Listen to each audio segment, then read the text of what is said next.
Okay, in this lecture we will identify ZL with the help of gamma L and theta L।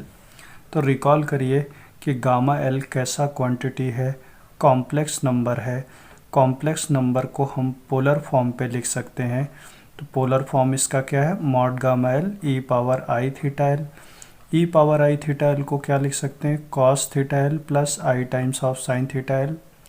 इस equation को पकड़िए और इस equation में cross multiplication करिए। Z L by Z not की value क्या आएगी, 1 plus gamma L divided by 1 minus gamma L. Gamma L कैसा क्वांटिटी है, कॉम्प्लेक्स है। तो क्या गामा एल की जगह पे ये वैल्यू मैं लिख सकता हूँ, देखिए यहाँ पर इसको यहाँ पे मैंने लिखा। इसके बाद इसका रियल पार्ट क्या आएगा, 1 plus mod gamma L cos theta L. Imaginary part क्या आएगा, mod gamma L I times of sine theta L. इसी तरीके से नीचे क्या आएगा, 1 minus mod gamma L cos theta L minus I times of mod gamma L sine theta L. ये आपको एक कॉम्प्लेक्स नंबर टाइप दिख रहा है। रैशनलाइजेशन करिए। रैशनलाइजेशन करने के बाद आपको ये प्रोसेस मैंने पहले के लेक्चर्स में बता दी है और आपको यहाँ से क्या करना, फाइनली इसको सॉल्व करते हुए रियल पार्ट और इमेजनरी पार्ट को सेपरेट करना है, पहला नंबर का काम। आप देखिए Z L by Z not impedance का क्या है, रियल पार्ट है और इमेजनरी पार्ट है। तो किसी भी इम्पीडेंस में एक रियल पार्ट कैसा होता है, रजिस्टिव। जो इमेजनरी पार्ट होता है वो क्या कहलाता है, रिएक्टिव कहलाता है। मान लीजिए आपके पास ऐसी सिचुएशन हो कि आपके पास Z L by Z not केवल रियल पार्ट हो, तो क्या Z L by Z not में केवल रियल पार्ट ऐसा लिख सकते हैं, रियल पार्ट ये है, इमेजनरी पार्ट नहीं है इसमें। तो आप क्या बोल सकते हो, आपका जो लोड है वो किस नेचर का है, रजिस्टिव नेचर का है। मान लीजिए ये वाला पार्ट नहीं है, तब Z L by Z naught is equal to क्या हो जाएगा, सिर्फ इमेजनरी पार्ट है तो प्लस माइनस जे एक्स। तो मतलब आपका लोड कैसा है, रिएक्टिव है। यदि प्लस साइन आता है तो हम क्या लेते हैं, इंडक्टर। मतलब आपका लोड कैसा होगा, इंडक्टिव होगा। यदि माइनस साइन आता तो माइनस साइन किसके साथ आता है, कैपेसिटर के साथ। यानी माइनस जे है मतलब इम्पीडेंस कैसा होगा, लोड इम्पीडेंस कैपेसिटिव होगा। मान लीजिए ये भी पार्ट है और ये भी पार्ट है, आर प्लस जे एक्स। ये देखिए प्लस जे है मतलब क्या है, इंडक्टर है। मतलब लोड कैसा होगा, आर एल लोड होगा, क्योंकि यहाँ पे रियल पार्ट भी है और इमेजनरी पार्ट किस साइन के साथ आ रहा है, प्लस साइन के साथ। इसको देखिए, रियल पार्ट तो है ही लेकिन इमेजनरी पार्ट किस साइन के साथ आ रहा है, नेगेटिव साइन के साथ। नेगेटिव जे किसके केस में आता है, कैपेसिटर के केस में। मतलब आपका लोड क्या होगा, आरसी लोड होगा। तो चलिए ये रियल पार्ट था, ये इमेजनरी पार्ट था। आप पिछले लेक्चर में देखे होंगे कि गामा एल और थीटा एल के बेस पे ही हमने लोड का डिसीजन लिया था। तो चलिए देखते हैं। ये देखिए गामा एल, ये जो रियल पार्ट है और ये इमेजनरी पार्ट है, इसको एज इट इज़ मैंने यहाँ पे लिख दिया। चलिए पहले केस में कंडीशन क्या ली थी कि mod gamma L less than 1, mod gamma L less than 1। और याद करिए पहले केस में मैंने क्या लिया था, mod gamma L less than 1 और थीटा एल को क्या लिया था, 0 से पाई लिया था। 0 से पाई लिया था पहले केस में। दूसरे केस में मैं क्या ले रहा हूँ, mod gamma L less than 1 ले रहा हूँ और थीटा एल को क्या ले रहा हूँ, माइनस पाई से 0। तो देखिए सबसे पहले साइन थीटा को ऑब्जर्व करिए। क्या ये साइन थीटा का ग्राफ है। एंगल कहाँ से कहाँ लेना है, माइनस पाई से 0। माइनस पाई से 0 के बीच में साइन थीटा एल कैसा है, नेगेटिव है। मतलब ये क्वांटिटी कैसी आएगी, नेगेटिव आएगी। ये हमने नोटिस किया। अब चलिए इसके डिनोमिनेटर की चर्चा करते हैं। इसका डिनोमिनेटर में क्या आएगा, तो जिसके डिनोमिनेटर में देखिए, इसका डिनोमिनेटर में क्या लिखा, 1 plus mod gamma L square minus 2 mod gamma L cos theta L. Theta का रेंज क्या लेना है, थीटा एल का रेंज क्या लेना है, माइनस पाई से 0 के बीच में लेना है। तो चलिए देखते हैं। और gamma L, mod gamma L less than 1 लेना है। चलिए देखते हैं। पहला केस लेते हैं, मॉड गामा एल 0 लिया, theta L is equal to minus pi by 4 लिया। तो पहले चेक करते हैं, क्या mod gamma L less than 1 है, हाँ है। क्या थीटा एल माइनस पाई से 0 के बीच में है, हाँ है।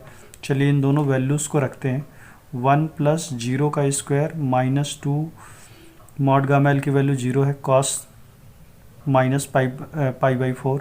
अच्छा, कॉस की प्रॉपर्टी क्या होती है, cos of minus theta is equal to cos theta. अच्छा, इस नंबर को सॉल्व करिए, इसको सॉल्व करेंगे तो ये कैसा आएगा, प्लस साइन के साथ आएगा। चलिए एक दूसरा एग्जांपल लेते हैं। Mod gamma L is equal to 0.5 लिया और theta L is equal to minus pi by 4 लिया। अच्छा देखिए, क्या mod gamma L less than 1 है, हाँ है। क्या थीटा एल माइनस पाई से 0 के बीच में है, हाँ है। इसको सॉल्व करिए, 0.5 का स्क्वायर यहाँ पे रखिए, 2 into 0.5 cos of minus pi by 4, cos minus pi by 4 क्या होगा, कॉस ऑफ माइनस थीटा क्या होता है, cos theta. Cos of minus pi by 4 क्या होगा, cos pi by 4। Cos pi by 4 की वैल्यू कितनी आती है, 1/√2। ये वैल्यू भी क्या आ रही है, पॉजिटिव आ रही है। ऑब्जर्वेशन क्या मिला, ऑब्जर्वेशन ये मिला कि इसका डिनोमिनेटर जो है वो हमेशा कैसा है, पॉजिटिव है। डिनोमिनेटर कैसा है, पॉजिटिव है। ये हमने 2 एग्जाम्पल से देखा भी, आप और भी एग्जाम्पल ले सकते हैं और इसको सॉल्व करिए। लेकिन थीटा एल यदि माइनस पाई से 0 के बीच में है तो ये कैसा हो गया, नेगेटिव। ध्यान देना है, ये दोनों कैसे हैं, ये डिनोमिनेटर पॉजिटिव है, साइन थीटा एल की वजह से क्या कैसा साइन आएगा, नेगेटिव साइन आया। अब देखिए ये कैसा आएगा, यदि mod gamma L less than 1 है, मॉड गामा एल यदि लेस देन 1 है तो ये ऑब्वियस सी बात है, ये जो नंबर आएगा वो कैसा आएगा, पॉजिटिव आएगा। आप रख के भी देख लीजिए। आप क्या करिए कि मॉड गामा एल की वैल्यू सपोज दैट रखिए 0.1, 0.2 रखिए, 0.3 रखिए, 0 रखिए। तो क्या सभी केसेस में 1 minus mod gamma L square positive आ रहा है? कहने का क्या मतलब है, कहने का मतलब ये है मेरा डिनोमिनेटर, दोनों डिनोमिनेटर कैसा है, पॉजिटिव है। ये वाला नंबर कैसा है, नेगेटिव है। ये वाला नंबर कैसा, पॉजिटिव है। तो क्या ऐसा कॉम्बिनेशन बनेगा, R minus times of J X, ऐसा कॉम्बिनेशन बनेगा? बिल्कुल बनेगा। मतलब कि इस रियल पार्ट कैसा मिलेगा, रियल पार्ट मुझे कैसा दिखेगा, पॉजिटिव मिलेगा। क्यों पॉजिटिव बोल रहा हूँ, डिनोमिनेटर पॉजिटिव है। गामा एल की डिफरेंट वैल्यू रखिए 0.1, 0.2, 0.3, ये भी कैसा नंबर है, positive. Positive divided by positive, answer will be positive. Real part positive हो गया। इसका जो इमेजनरी पार्ट है, डिनोमिनेटर तो पॉजिटिव है लेकिन न्यूमरेटर जो है वो नेगेटिव है। तो ऑब्वियस सी बात है, थीटा एल देखिए, थीटा एल कहाँ, माइनस पाई से 0, माइनस पाई से 0 के बीच में साइन कैसा है, नेगेटिव। मतलब ये कैसा होगा, नेगेटिव होगा। मतलब लोड कैसा होगा, आर माइनस जे एक्स। और माइनस जे किसके केस में आता है, कैपेसिटर के केस में आता है। तो मतलब लोड कैसा होगा, आरसी लोड। कंक्लूज़न क्या निकाला, कंक्लूज़न क्या निकाला, कंक्लूज़न ये निकाला, जब गामा एल की वैल्यू 0 से 1 हो, गामा एल की वैल्यू 0 से 1 हो और थीटा 0 से पाई के बीच में हो, पहला केस था जो 0 से पाई के बीच में हो, मतलब इस रेंज पे हो, तो कैसा लोड आएगा, आरएल लोड। और माइनस पाई से 0 के बीच में हो तो कैसा लोड आएगा, आरसी लोड। ये हमने अभी तक नोटिस किया। तो इसको अपने दिमाग में ज़रूर बैठा के रखना, अलग से लिख के रखना है। तो चलिए केस नंबर 3 डिस्कस करते हैं, केस नंबर 3 डिस्कस करते हैं। इस केस में देखिए, इस केस में देखिए, क्या ये रियल पार्ट है, हाँ है। ये इमेजनरी पार्ट है, बिल्कुल है। हमने क्या चूज़ किया है, mod gamma L is equal to क्या चूज़ किया, 1 चूज़ किया है। और थीटा एल को 0 से पाई के बीच में चूज़ किया। ये तीसरा केस है। सोचिए मॉड गामा एल यदि 1 हो गया तो ये वाला पार्ट क्या हो जाएगा, 0। ये वाला पार्ट कैसा हो जाएगा, 0। मतलब ये तो ख़त्म। थीटा एल की वैल्यू क्या लिया है, 0 से पाई के बीच में लिया है। 0 से पाई के बीच में साइन थीटा कैसा होता है, पॉजिटिव। तो मतलब ये जो पार्ट है, ये पार्ट तो 0 हो गया, ये पार्ट कैसा आ रहा, पॉजिटिव। यानी कैसा आएगा ये पार्ट, रियल पार्ट तो 0 हो गया, इमेजनरी पार्ट कैसा आएगा, प्लस जे एक्स। और प्लस जे किसके केस में आता था, इंडक्टर के केस में। मतलब मेरा जो लोड होगा वो कैसा होगा, इंडक्टिव होगा। लोड कैसा होगा, इंडक्टिव होगा। चलिए चौथा केस देखते हैं। चौथे केस में हम क्या करते हैं कि मॉड गामा एल की वैल्यू क्या रखते हैं, 1 पुट करते हैं। मॉड गामा एल की वैल्यू 1 पुट करते हैं और थीटा एल की वैल्यू -π से 0 के बीच में रखते हैं। तो देखिए क्या आएगा, मॉड गामा एल की वैल्यू यदि मैं 1 रखूँगा, मॉड गामा एल की वैल्यू यदि मैंने 1 रखा तो देखिए आप पहला पार्ट क्या होगा, पहला पार्ट क्या हो जाएगा, पहला पार्ट ये वाला पार्ट क्या हो जाएगा, 0 हो जाएगा। और देखिए -π से 0 के बीच में, -π से 0 के बीच में साइन कैसा है, नेगेटिव है। साइन का कर्व कैसा है, नेगेटिव है। तो आप सोच के देखिए कि ये जो वाला पार्ट होगा, ये जो पार्ट होगा वो कैसा मिलेगा, मुझे नेगेटिव मिलेगा, नेगेटिव टाइम्स। क्यों नेगेटिव बोला, क्योंकि -π से 0 के बीच में साइन कैसा होगा, नेगेटिव। यानी मेरे को क्या मिला, ये वैल्यूज़ रखने पर रियल पार्ट तो 0 मिल गया, इमेजनरी पार्ट किस साइन के साथ मिल रहा, -jx के साइन के साथ। तो -j किसके साथ आता था, कैपेसिटिव के केस में, कैपेसिटर के केस में, मतलब मेरा लोड कैसा होगा, कैपेसिटिव होगा। चलिए एक और केस डिस्कस करते हैं। मान लीजिए एक ये लास्ट केस है।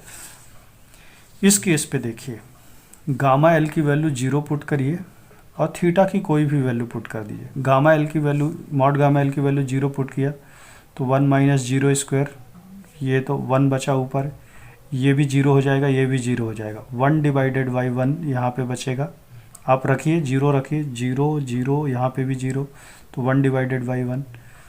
ये वाला पार्ट तो ऑटोमेटिकली 0 हो जाएगा, क्योंकि गामा एल जैसे 0 रखेंगे तो न्यूमरेटर आपका 0 हो जाएगा। तो आपको क्या मिलेगा, ZL/Z0 = 1, यानी ZL = Z0। और आप याद करिए ट्रांसमिशन लाइन में ZL = Z0 किस केस में मिलता था, परफेक्टली मैच ट्रांसमिशन लाइन के केस में मिलता था। तो चलिए कंक्लूड करते हैं, ये पूरे जितने भी केसेस पढ़े हैं उन सबको कंक्लूड करते हैं। आप याद करिए, मॉड गामा एल <1 एंगल 0 से π हो तो लोड कैसा होगा, RL। मॉड गामा एल <1 हो, एंगल -π से 0 के बीच में हो तो लोड क्या होगा, RC। Mod gamma L = 1, angle 0 से π, तो L। जो भी केसेस हमने पढ़े हैं उसको सबको कंक्लूड कर रहे हैं। मॉड गामा एल = 1, एंगल -π से 0, तो लोड कैसा होगा, कैपेसिटिव। मॉड गामा एल = 0 और थीटा की कोई भी वैल्यू रखें तो लोड कैसा मिलेगा, मुझे रेजिस्टिव मिलेगा।